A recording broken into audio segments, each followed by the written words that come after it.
ایک مرتبہ حضرت معاذ بن جبل رسول اللہ صلی اللہ علیہ وسلم کے پیچھے سواری پر سوار تھے۔ آپ نے فرمایا، اے معاذ، میں نے عرض کیا حاضر ہوں یا رسول اللہ۔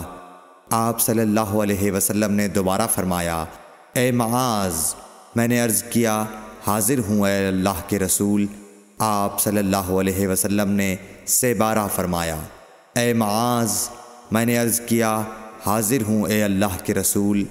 3 بار ایسا ہوا۔ اس کے بعد آپ صلی اللہ علیہ وسلم نے فرمایا کہ جو شخص سچے دل سے اس بات کی گواہی دے کہ اللہ کے سوا کوئی معبود نہیں ہے اور محمد صلی اللہ علیہ وسلم اللہ کے سچے رسول ہیں، اللہ تعالیٰ اس کو دوزخ کی آگ پر حرام کر دیتا ہے۔ میں نے کہا، یا رسول اللہ، کیا اس بات سے لوگوں کو باخبر نہ کر دوں تاکہ وہ خوش ہو جائیں؟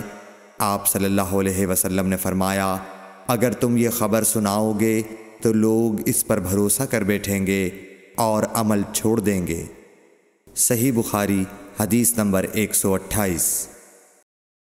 رسول کریم صلی اللہ علیہ وسلم نے ایک روز معاذ رضی اللہ عنہ سے فرمایا کہ جو شخص اللہ سے اس کیفیت کے ساتھ ملاقات کرے کہ اس نے اللہ کے ساتھ کسی کو شریک نہ کیا ہو، وہ یقیناً جنت میں داخل ہوگا۔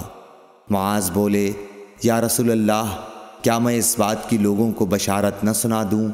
آپ صلی اللہ علیہ وسلم نے فرمایا، نہیں، مجھے خوف ہے کہ لوگ اس پر بھروسہ کر بیٹھیں گے۔ صحیح بخاری حدیث نمبر 129۔